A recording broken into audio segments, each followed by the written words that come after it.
Et si le silence était la chose la plus bruyante qu'une voix puisse laisser derrière elle?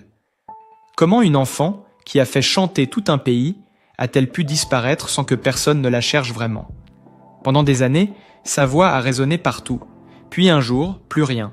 Pas d'adieu, pas d'explication, pas de retour annoncé. Fanny Biascamano n'apparaît plus.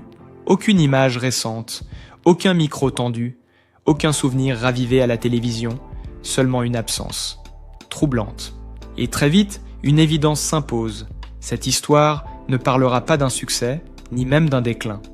Elle parlera d'un effacement. Lent, volontaire, presque nécessaire. Car avant de se taire définitivement, Fanny Biascamano aurait confié une vérité. Un secret que personne n'avait jamais osé entendre. Avant de mourir, Fanny Biascamano a révélé le plus grand secret de sa vie. Et ce que vous allez entendre pourrait bien changer à jamais la manière dont on se souvient d'elle. Alors la question devient inévitable. Qu'est-ce qui peut pousser une voix adorée à choisir le silence plutôt que la scène? Derrière les souvenirs lumineux, il y a des coulisses que personne n'a jamais regardées de face. Une enfance trop vite propulsée, sous les projecteurs, des attentes démesurées, et ce sentiment d'être aimé pour ce que l'on représente, mais jamais pour ce que l'on est vraiment. Au fil du temps, Fanny Biascamano cesse de répondre aux appels, refuse les hommages, décline les retours que l'on croyait évidents. Ce retrait intrigue, puis inquiète, avant d'être presque oublié. Pourtant, dans l'ombre, quelque chose mûrit. Une parole longtemps retenue. Une vérité trop lourde pour être dite plus tôt. Car avant la fin, Fanny aurait choisi de parler, une dernière fois. Non pas pour raviver une gloire passée, mais pour remettre du sens là où il n'y avait que des souvenirs. Et c'est cette confidence, intime et bouleversante, qui va nous guider maintenant au cœur de son histoire, là où tout a réellement commencé. La mémoire se fragmente, comme si le récit refusait la ligne droite. Il revient à l'enfance par éclat, par sensation, par silence. À 9 ans, Fanny Biascamano ne chante pas seulement juste, elle chante chargée. Chargée d'un héritage trop vaste pour ses épaules d'enfant, d'une émotion collective qui la dépasse. Sa voix, claire et grave à la fois, réveille une France nostalgique, avide de se reconnaître dans une pureté retrouvée. Et soudain, tout s'emballe. Les plateaux, les tournages, les répétitions tardives, les costumes trop grands pour un corps qui n'a pas encore décidé de grandir. Le succès arrive avant les mots pour le nommer, avant les outils pour s'en protéger. On la félicite pour sa maturité sans voir qu'elle n'a pas encore l'âge de choisir. Les chiffres deviennent vertigineux, mais les repères se brouillent. On attend d'elle qu'elle répète l'émotion à l'identique, qu'elle reste cet enfant qui rassure, qui émeut, qui ne dérange pas. Chaque apparition confirme une image figée, chaque applaudissement renforce la cage invisible. Le premier conflit s'installe là, sans bruit. Comment avancer quand tout le monde vous demande de rester la même? Comment apprendre à dire non quand l'amour reçu dépend de votre conformité? La pression n'est jamais criée, elle s'insinue. Elle passe par les sourires encourageants, par les conseils bienveillants qui deviennent des injonctions, par les calendriers remplis à la place des cahiers d'école. À la maison, l'équilibre se modifie aussi. L'enfant n'est plus seulement une enfant, elle devient un projet, un espoir, parfois un enjeu. Les adultes parlent pour elle, organisent, négocient, anticipent. Les médias, eux, racontent une histoire simple, un don, une évidence, une chance. Mais derrière les récits lisses, une fatigue précoce s'installe. Le corps apprend trop tôt la discipline, la voix apprend trop tôt à obéir. Et dans les moments de solitude, loin des micros, une question revient avec insistance. À qui appartient vraiment cette voix? La tension monte lorsque l'on comprend que la gloire, loin d'ouvrir des portes, en ferme d'autres. L'école devient intermittente, les amitiés se distendent, l'enfance se réduit à des souvenirs volés entre deux obligations. On célèbre la petite prodige, mais on ne lui demande jamais ce qu'elle désire devenir. Le temps, au lieu d'accompagner la construction de l'identité, la précipite. Grandir devient une menace, une voix qui change, un visage qui s'affirme, et c'est toute l'icône qui vacille. Alors on freine, on ajuste, on corrige. Rester enfant devient une condition implicite du succès. Peu à peu, les premières fissures apparaissent. Une lassitude difficile à nommer, une impression de jouer un rôle même hors scène. Le public applaudit, mais l'enfant, elle, se tait à l'intérieur. Elle n'a jamais choisi d'être une icône, encore moins de porter les attentes d'un pays. Et pourtant, chaque pas hors du cadre semble impossible, presque interdit. La gloire précoce révèle alors son visage le plus cruel. Elle promet l'amour, mais exige l'effacement de soi. Et c'est dans ce déséquilibre silencieux que se prépare la suite, plus sombre, plus intime, là où le secret commence à prendre forme. Le récit bascule sans prévenir, comme si la lumière, trop longtemps braquée, s'éteignait d'un seul coup. La chute ne commence pas dans l'échec, mais au sommet. Quand tout semble acquis, quand le nom est connu, quand la voix a franchi les frontières, quelque chose se fissure. Fanny Biascamano a connu cette reconnaissance rare, presque écrasante, qui donne l'illusion d'une protection éternelle. Les scènes prestigieuses, les projecteurs internationaux, les hymnes repris par des foules entières. Et pourtant, derrière l'image triomphante, une fatigue sourde s'installe, lente, invisible, mais tenace. Le monde applaudit encore, mais l'enfant, elle, commence à disparaître intérieurement. Ce n'est pas une rupture nette, plutôt un glissement. Les attentes changent, les modes aussi. La musique évolue, le public se renouvelle, et la mémoire collective devient capricieuse. La voix demeure intacte, fidèle, mais le regard du public se détourne peu à peu, sans méchanceté, sans explication. Un soir, on n'est plus invité, puis un autre. Les silences s'allongent entre deux propositions jusqu'à devenir la norme.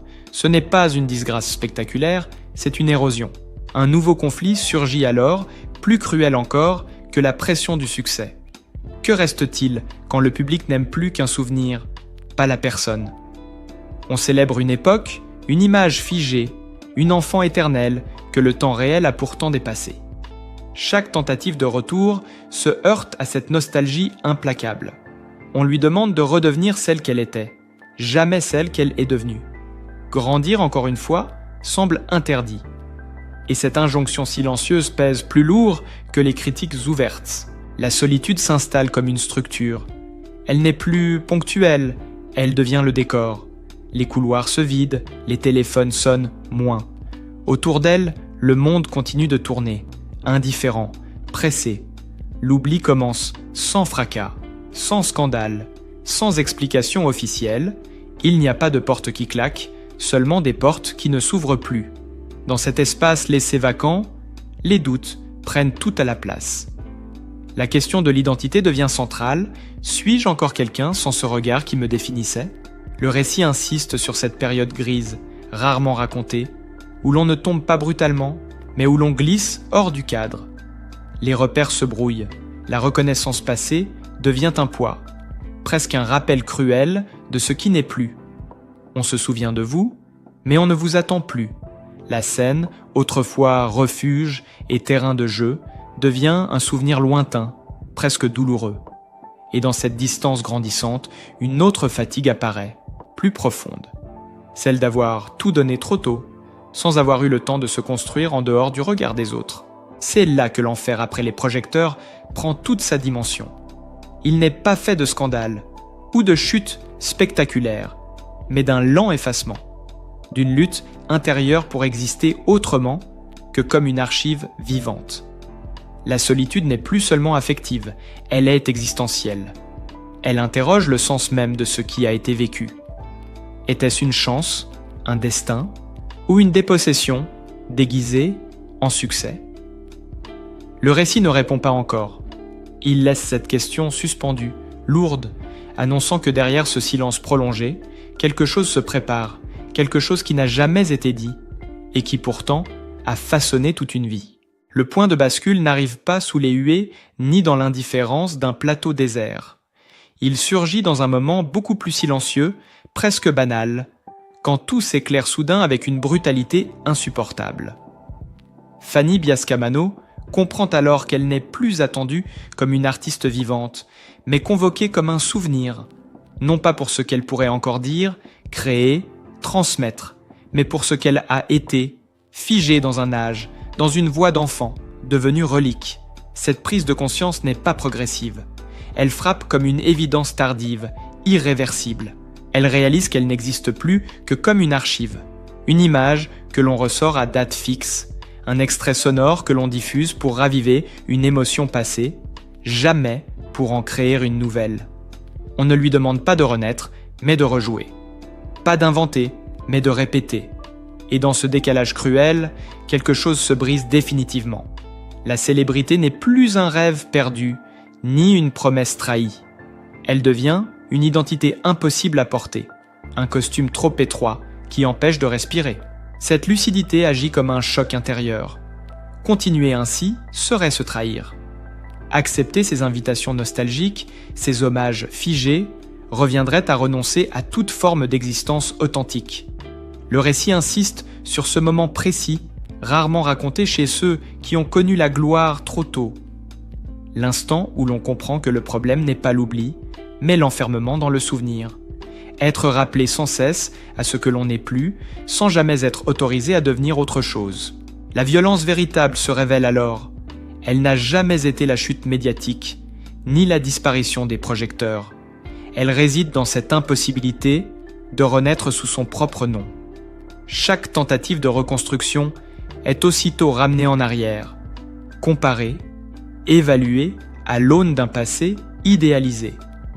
On ne la juge pas pour ce qu'elle propose, mais pour ce qu'elle ne reproduit plus. Cette pression silencieuse, constante, use plus sûrement que n'importe quel scandale. Le récit devient plus intérieur, presque suffocant. Fanny ne lutte plus contre l'industrie, ni contre le public. Elle lutte contre une image qui a pris le pas sur la personne.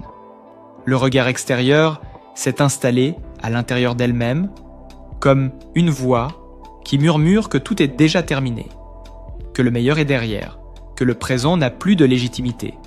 Cette lutte intime, invisible, explique bien des silences, bien des absences. Elle éclaire aussi ce retrait progressif, souvent interprété comme une disparition, mais qui est en réalité un refus. À ce stade du récit, le spectateur comprend que le sommet dramatique n'est pas spectaculaire. Il est profondément humain. Il ne s'agit pas d'un effondrement, mais d'un choix douloureux, celui de ne plus jouer un rôle imposé. La célébrité, autrefois promesse d'existence, devient une négation de soi. Et face à cette impasse, une question s'impose, lourde, presque angoissante. Comment continuer à vivre quand son nom ne désigne plus une personne, mais un souvenir collectif? Ce moment marque un avant et un après. Tout ce qui suivra prendra racine dans cette révélation intime. Le récit laisse entendre que c'est ici, dans cette lucidité brutale, que se prépare ce qui sera, plus tard, présenté comme un secret. Non pas un aveu spectaculaire, mais une vérité longtemps tue, mûrie dans le silence. Une vérité née de cette certitude glaçante. Pour survivre, il fallait d'abord cesser d'être ce que le monde attendait.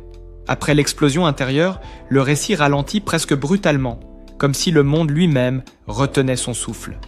Il n'y a pas de fuite spectaculaire, pas de rupture annoncée dans la presse, pas de phrase définitive pour clore un chapitre. Fanny Biascamano s'éloigne sans bruit, sans fracas, sans expliquer. Et c'est précisément ce silence qui intrigue, qui dérange, qui nourrit le mystère.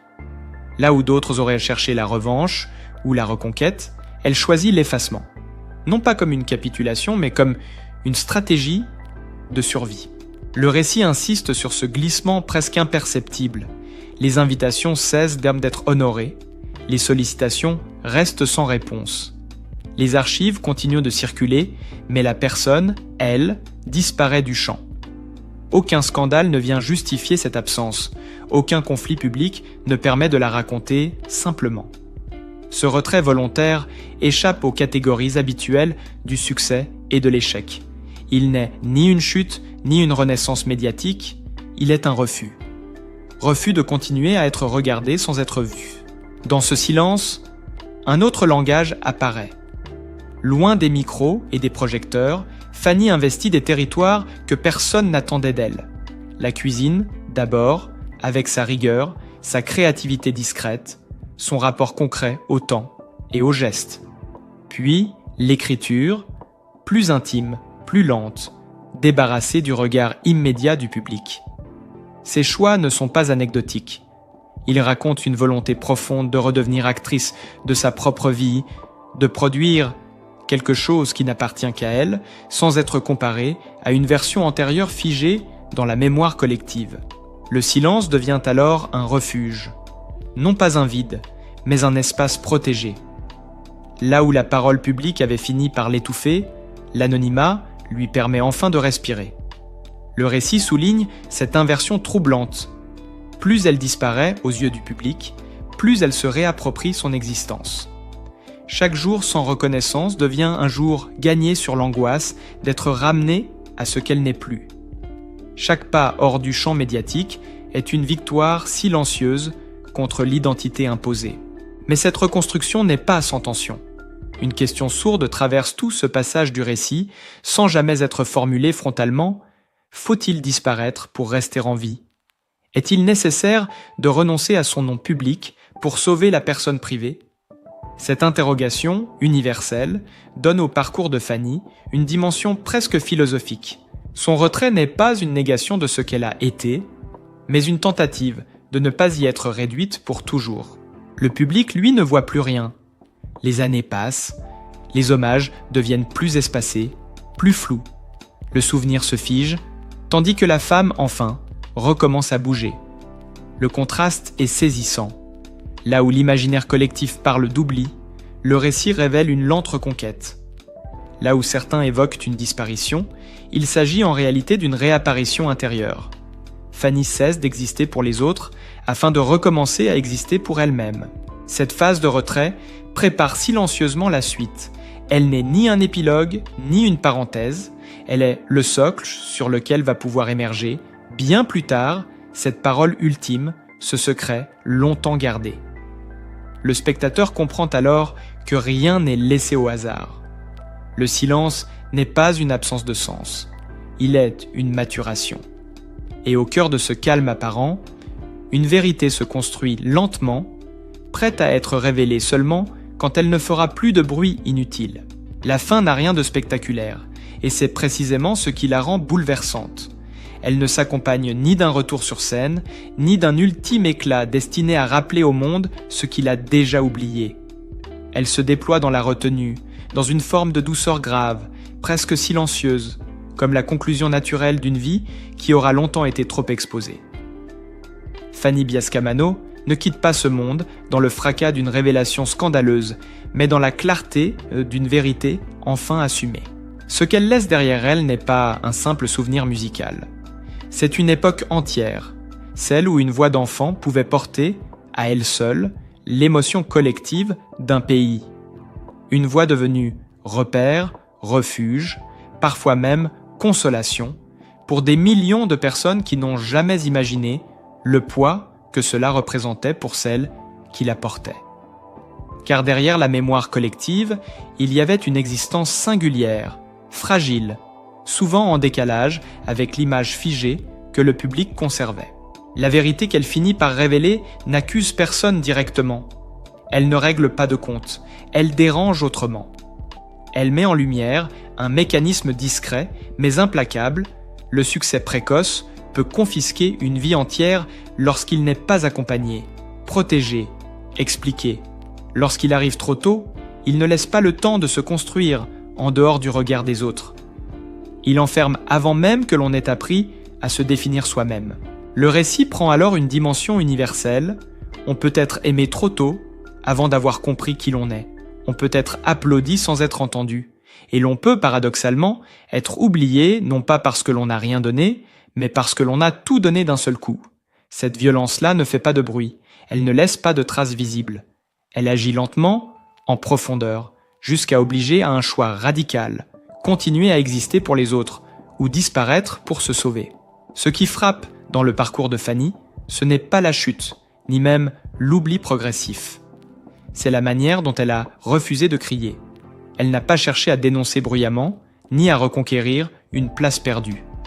Elle a choisi une autre forme de courage, plus discrète, plus exigeante, reprendre possession de soi loin de la lumière. Là où tant d'autres s'accrochent à une image passée, elle a accepté de laisser mourir le symbole pour que la personne puisse vivre. Cette victoire est invisible aux yeux du public, mais elle est essentielle. Elle rappelle que la réussite ne se mesure pas uniquement à la reconnaissance ou à la durée de la célébrité. Elle se mesure aussi à la capacité de se retirer sans se renier, de transformer le silence en espace de reconstruction et de refuser d'être prisonnier d'un rôle que l'on n'a jamais choisi. Dans ce sens, la trajectoire de Fanny n'est pas celle d'une étoile filante, mais celle d'un être humain qui a fini par reprendre le contrôle de son propre récit. Alors que le récit touche à sa fin, une évidence s'impose lentement au spectateur. La plus grande révélation n'est pas un secret spectaculaire, ni une confidence dramatique. C'est cette leçon simple et troublante. Une voix n'a pas besoin de crier pour exister, et une vie n'a pas besoin d'être visible pour être pleinement vécue. Dans le calme qu'elle a choisi, Fanny Biascamano laisse une trace plus profonde encore que celle des projecteurs. Une trace faite de lucidité, de dignité et d'une liberté reconquise au prix du silence. Et si le vrai courage n'était pas de rester sous les projecteurs, mais de savoir les quitter avant qu'ils ne vous effacent? La question ne surgit pas comme un slogan, elle s'insinue, lentement, presque à contretemps, au moment précis où l'on croit avoir tout compris. Car plus le récit avance, plus une évidence dérangeante se dessine. La lumière qui révèle peut aussi consumer. Et l'applaudissement, à force de se répéter, finit parfois par recouvrir la voix qu'il célèbre. À cet instant, le spectateur n'est plus face à une biographie, mais face à lui-même. Il comprend que ce qui est en jeu dépasse largement une trajectoire singulière. Le parcours de Fanny Biascamano agit comme un miroir tendu à toute une génération qui a appris à confondre reconnaissance et accomplissement. Tout, dans son histoire, interroge cette croyance silencieuse selon laquelle rester visible serait une victoire en soi. Or ici, le mouvement est inverse. C'est le retrait qui libère, c'est l'effacement volontaire qui redonne une forme de vérité à l'existence. La caméra imaginaire s'attarde sur les interstices, sur ces moments où plus personne ne regarde, où la vie cesse d'être commentée. Là, dans cet espace dépouillé de regard, quelque chose renaît. Non pas une carrière, ni une revanche, mais une présence à soi. Le secret qu'elle révèle avant de mourir ne tient pas dans une phrase choc ou une confession spectaculaire. Il se déploie dans une idée simple, presque inconfortable. On peut choisir de ne plus être ce que les autres attendent, même si cela signifie disparaître de leur horizon. Ce glissement progressif trouble profondément, car il oblige à revisiter le récit dominant du succès. Il ne s'agit plus de savoir jusqu'où l'on peut monter, mais combien de temps on peut rester sans se perdre. La gloire précoce, présentée si souvent comme un rêve absolu, apparaît ici comme une force ambivalente, capable d'élever autant que de figer. Et lorsque l'identité se construit sous le regard permanent des autres, comment savoir qui l'on est réellement une fois les regards détournés? La tension du récit ne retombe pas, elle se transforme.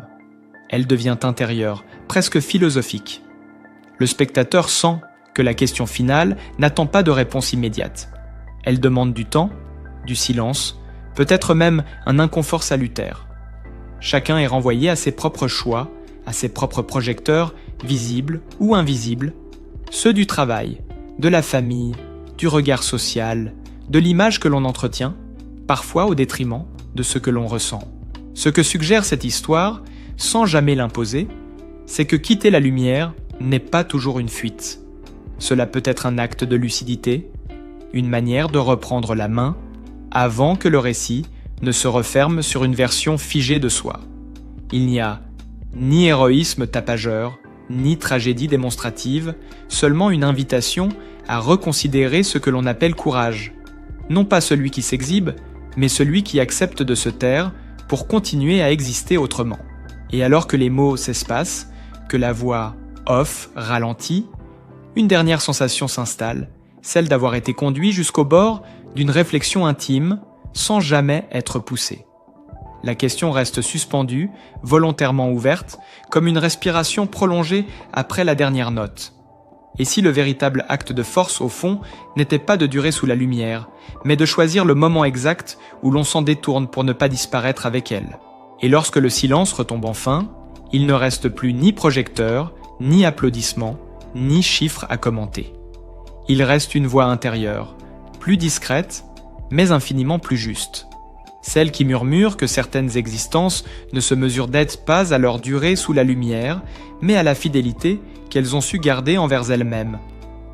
L'histoire qui s'achève ici ne cherche pas à clore un destin, elle invite à l'écouter autrement, comme on écouterait un écho lointain qui continue de résonner bien après que la musique s'est arrêtée. Fanny Biascamano n'a pas laissé derrière elle un scandale, ni une revanche, ni même un regret formulé à voix haute. Elle laisse une interrogation douce et persistante, presque inconfortable.